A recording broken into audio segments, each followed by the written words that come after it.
And he's here now, and welcome. Lovely to see you. Welcome. Hello, thanks for having me. You are more than welcome. You're very welcome. In actual fact, the reason you are here is very much as I would have thought tomorrow evening will be a similar sort of evening to the one that we watched there, because you've got a whole load of people together at Wembley Arena for something that's important to you. In fact, as we said in the introduction, this is your baby, really, your idea. It is, as a matter of fact. It's called Give It Up. It's for Comic Relief. It's to raise money for drug and alcohol abstinence-based recovery, to get people to stop taking drugs if they need to. Not if they don't need to, they could just carry on. For those people that you know that are a nuisance when they take drugs or drink, this is to raise money to get them into treatment. You were a nuisance. I was a pest, yeah, so I would definitely fit into that category. In fact, the place where I got clean, Focus 12, is one of the beneficiaries of this initiation. So how did you get... Well, actually, we'll talk about how you got clean in a moment. Let's find out, you know, sort of how you actually got there. Because you are one of those people that just gets addicted. You get addicted to anything you go near. I'll be here again tomorrow. Yeah, because... Oh, I got gone this morning. Oh, where's Phil? Where's Ollie? Oh, Jesus Christ. Oh, that sofa's lovely. Whether it's chocolate... I've got a lust for life, Philip. Is that what it is? Yeah, chocolate. When I was a teenager, the old pornography, I couldn't get enough of it. And then once you try crack and heroin, oh, it's, you know...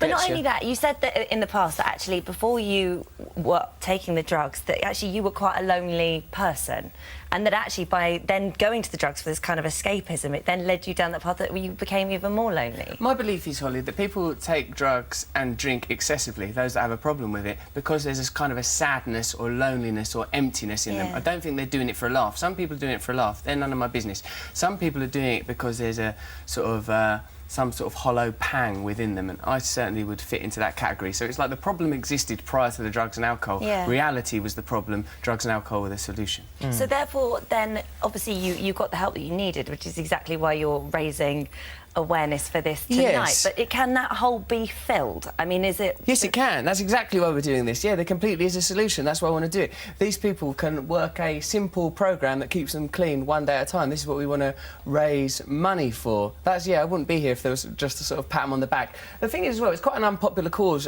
drug addiction and alcoholism, because when you see people on drugs or drunk, they're very, very annoying people. Like whether it's a homeless person or some coked-up city boy, you don't enjoy them very much. So, but I think when they transition through a programme of recovery, these people become useful members of society. Perhaps I'm an example of that, perhaps not. That is something that people could quibble. Well, you say that heroin's a greedy drug, it takes everything bit by bit. I do say that. Yeah, it begins, first of all, by taking up your time, but then it will take away your mortgage and your wife and your life until, like, you know, people that I used to use heroin with had ulcerated skin and, like, eyes missing and stuff, and they still wouldn't relent. Because the problem is unassailable. As Holly mentioned before, you're trying to redress some deep emptiness at your core. Now, like, tomorrow's gig at Wembley Arena is not going to be a sombre, sepulchral affair. It's going to be a jolly, jaunty occasion, you know, because it's like, you know, that's what Comic Relief do so well, is that they highlight issues that are very, very sort of sad and difficult to contend with, but in a way that isn't necessarily adopting that that attitude of woe. You've got a great lineup. Yeah, bloody it's good. amazing. Look at this. Sorry, got to say. I apologise for saying that word. You should not have had to tolerate that. You're trying to live your life, now you've been sworn at. What's going on in the world? Crikey. Let's just turn off the telly. Let's play with a dog. Right, Jake Bugg, he's going to be there. Paloma Faith, Noel Gallagher, Kasabian, Jessie J, Rizzle Kicks, Emily Sandé, Simon Amstel, Frankie Boyle, Jimmy Carr, Doc Brown, Noel Fielding, Eddie Izzard, loads of really good people. Nick Grimshaw, that lad off of the radio. The radio, yeah. So are you linking the whole thing together? Have you sort of... Not all of it, because otherwise it'll go on all night. That's a lot of acts, isn't it? Like, the thing starts at 8 o'clock, we're going to be there at night. It's on BBC Three, straight after, a highlights package. It's live, I think, on Radio 2. And then the next day, it's on BBC One.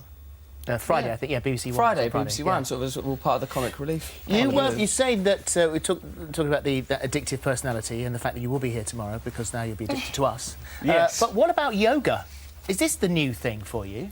Well, I like yoga a lot. I don't think there's a problem with doing yoga and meditating every day, because I think it gives you... Like, if you think about it, your whole life is occupied by, you know, you put the telly on, then you're listening to the radio in the car, then you're in an argument with someone, you know, then you're eating some food, you know, like... We need to recognise at some point that within ourselves there's an infinite capacity for connection with all things. Well, I love the fact that you've described it as you have a daily access to unseen realms of power.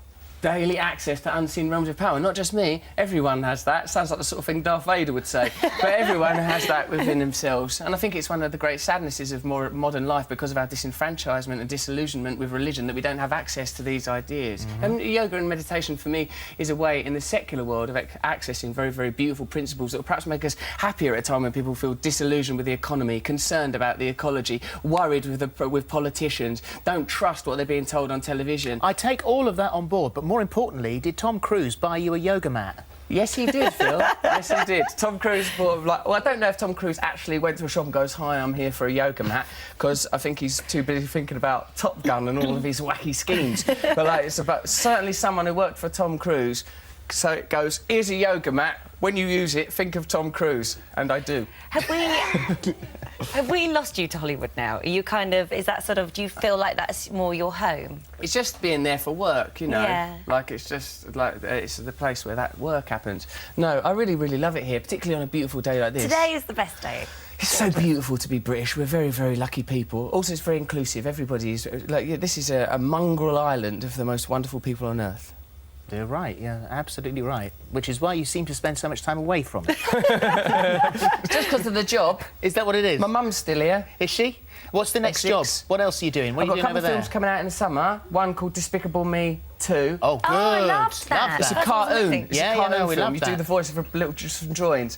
And then there's another one called Paradise. It's by that Diablo Cody. She's got an Oscar. Octavia Spencer. She's got an Oscar. And then that last Julianne Hough. I'm in that film. And then, you know, I'm doing other things. But you're still running all alongside the comedy as well. There's not one that you sort of... The acting side hasn't taken over. You still like to do both. No, you can't get too enamoured of that acting, I don't think. I prefer the stand-up comedy. It's very, Do very you? direct. Yeah, tomorrow I'll be there at Wembley Arena. Direct access to people. I can flirt with them. They can shout stuff. It's chaos. I like that. So therefore, do you not know what you're doing tomorrow? I mean, do you have it all planned? I or are think you that's just gonna become go... clear, Ollie. Yeah, no, I don't know. No, I don't know, because the spontaneity is the most wonderful component of it, isn't it? Why would you deny yourself that? Are you a happy man? Yes, intermittently. Happiness cannot forever be sustained like some glistening bauble. It's a transitory thing, like a butterfly alighting on Snow White's finger in that bit of Snow White. So, like, you know, I'm happy mostly. I'm happy mostly when I'm being nice to other people. Then I'm happy. Well, you were very nice to us listen today. to you talk Thanks. all day long. Yes, you can, because I'm addicted to you now, Holly. You're going to have to. I'll be following you. What's your husband called? Dan, is Dan, it? yeah. He's going to get an earful. A lot of language. I apologise for that. It was just an image. Concert Wembley Arena tomorrow night. Broadcast BBC 3. 10 tomorrow. There we go. Please support this thing. It's good for you and it's good for society. Thank you. Thank you. Right.